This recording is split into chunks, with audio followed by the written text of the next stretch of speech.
bahwa pada akhirnya pertemanan, sahabat yang sejati, bahkan mungkin tetap ada meski sudah dipisahkan oleh alam.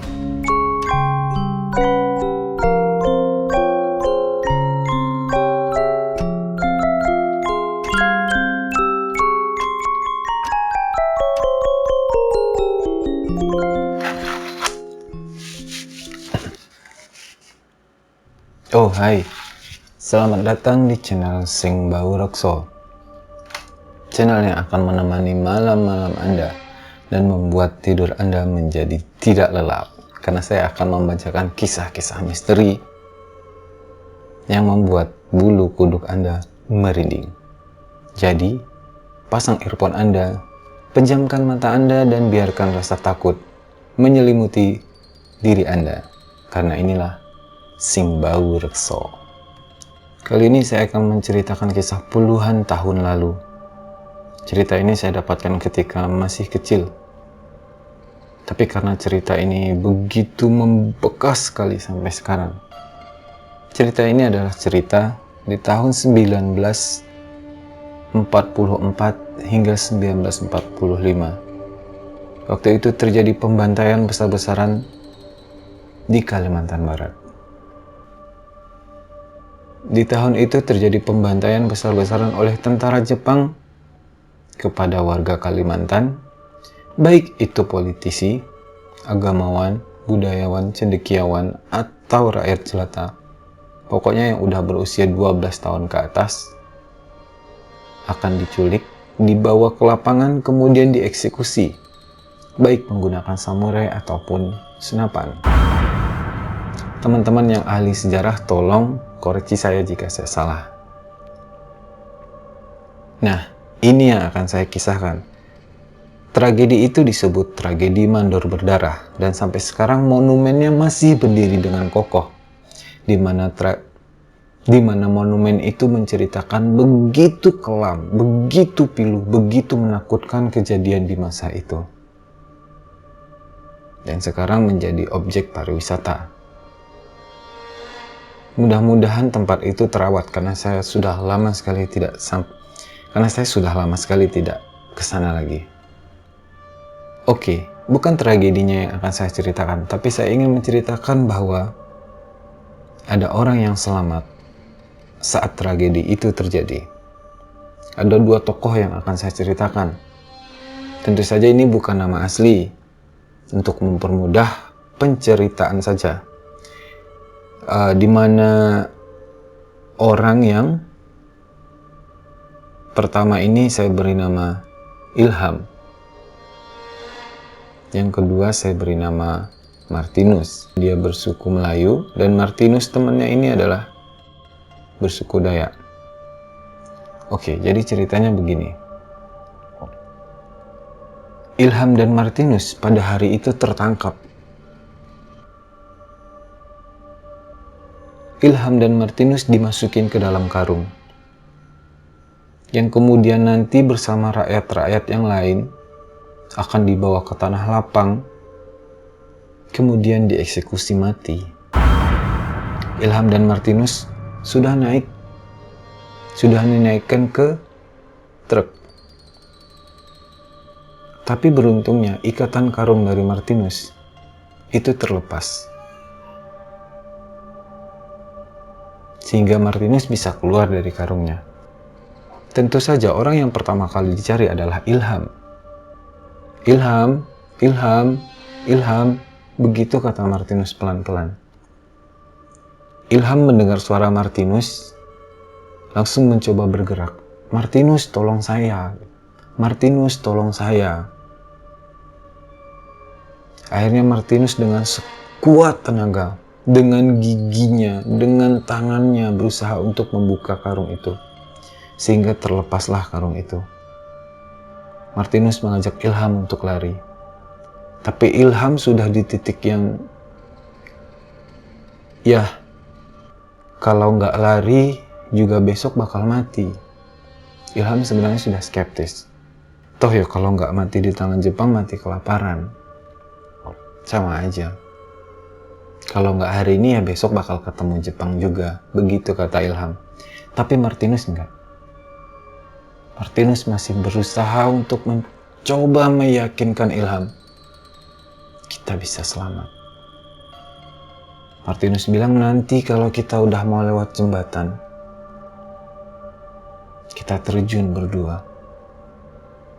Sedikit gambaran bahwa sungai-sungai di Kalimantan itu, kalau kita bicara tentang jembatan, dan jarak dari jembatan ke sungainya itu tinggi banget. Dan airnya itu umumnya adalah air bebatuan. Air yang alirannya cukup deras dan bebatuan. Nah, Martinus mengajak Ilham untuk terjun. Tentu saja itu ada resiko ya. Tapi kan kenapa nggak dicoba? Mungkin begitu pikir Martinus waktu itu. Ketika mulai mendekati jembatan, Martinus sudah siap-siap. Tapi Ilham sebenarnya sudah nggak kuat untuk melanjutkan. Tapi Martinus meyakinkan, ayo, kita bisa. Begitu sampai di jembatan kayu, kodok. Martinus sama Ilham lompat ke dalam sungai. Yang jadi masalah adalah Ilham sudah tidak kuat. Mungkin karena tidak makan berapa hari, dipaksa Jepang untuk bekerja, atau mungkin lemas karena tidak bernapas selama di dalam karung. Ilham sampai nggak kuat berenang.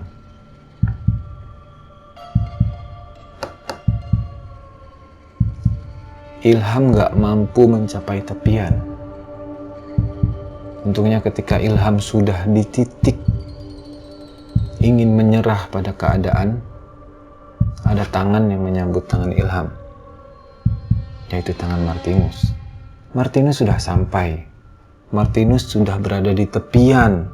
Dia menangkap tangan Ilham. Dia menarik tangan Ilham dan membawa Ilham ke tepian. Begitu lega.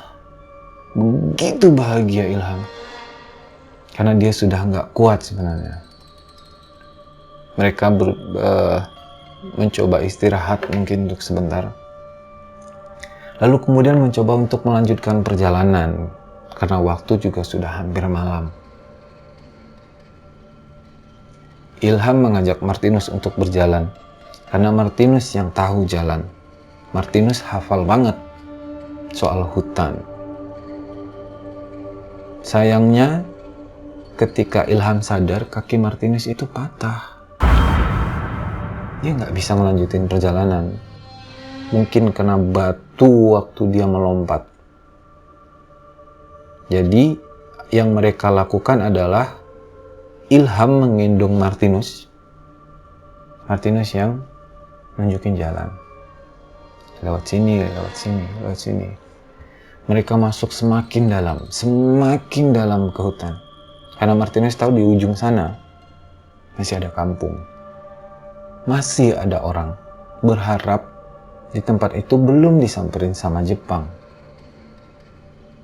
Namun kan kondisinya adalah Ilham tuh sudah nggak kuat. Jadi sampai di tengah perjalanan, Ilham minta istirahat. Ilham bilang, gimana kalau malam ini kita istirahat aja di sini? Kata Martinus, enggak. Kakiku sakit banget. Kakiku nggak kuat. Martinus bilang gini aja. Kamu duluan ke kampung sana, karena di depan sana sudah kampung. Kamu cari orang, kemudian kembali lagi sini untuk membawa saya. Begitu pinta Martinus. Tentu tidak diiyakan oleh Ilham. Gak mungkin Ilham buat ninggalin Martinus yang udah nyelamatin nyawanya. Apalagi kondisi hutan di sana waktu itu. Jangankan waktu itu, sekarang aja masih harimau, ular, beruang. Kita nggak tahu bahaya apa lagi yang mengintai di hutan. Kata Ilham, saya nggak bakal ninggalin kamu sendiri sini. Kata Martinus, nggak apa-apa. ketimbang kita berdua di sini. Nanti semakin lama rasa kakinya juga sudah semakin sakit, atau mungkin bahkan sudah tidak bisa merasakan kakinya. Dipaksa Martinus untuk mencari orang kampung. Akhirnya Ilham berjalan sendiri dengan tertatih-tatih, dengan rasa letihnya, sehingga sampailah dia di perkampungan. Sampailah Ilham di perkampungan. Begitu di perkampungan, ditolong, dikasih makan, karena untungnya di situ belum dimasukin Jepang. Lalu Ilham bilang bahwa dia ingin mengajak warga kampung untuk membawa temannya, karena temannya sedang menunggu di hutan dan kakinya sedang patah. Akhirnya berbondong-bondong Ilham bersama warga kampung di situ balik lagi ke dalam hutan, mencari lagi ke hutan. Tapi di tempat terakhir Ilham berhenti dengan Martinus, itu nggak ada. Martinus hilang. Ilham mulai takut. Apakah Martinus sudah dimakan oleh hewan buas? Kalaupun dia mau pergi, nggak mungkin jauh, karena dia udah nggak bisa lari, dia udah nggak bisa jalan. Ilham takut. Sampai orang-orang kampung tuh mulai berpikir bahwa Ilham memang sendiri, karena nggak ada siapa-siapa di situ. Dicari, akhirnya diputuskan untuk, karena kondisi malam gelap, akhirnya diputuskan untuk mencari esok. Keesokan paginya baru dicari lagi. Begitu matahari mulai muncul, mereka masuk lagi ke hutan untuk mencari Martinus. Tahu di mana Martinus ditemukan? Martinus tidak ditemukan oleh orang-orang yang mencari. Tidak ada satu tempat pun di hutan itu, di tempat yang mereka lewati itu, Martinus berada. Tidak ada. Kecuali orang-orang warga yang mandi di ujung sungai. Mayat Martinus mengapung.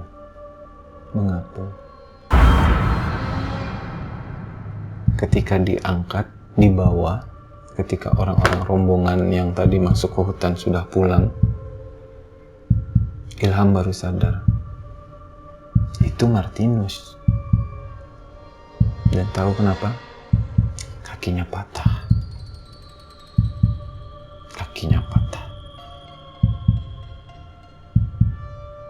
Pertanyaannya adalah, kalau memang Martinus sejak awal udah nggak ada, siapa dong tadi yang digendong? Siapa dong yang nunjukin jalan? Siapa dong yang nyelamatin Ilham?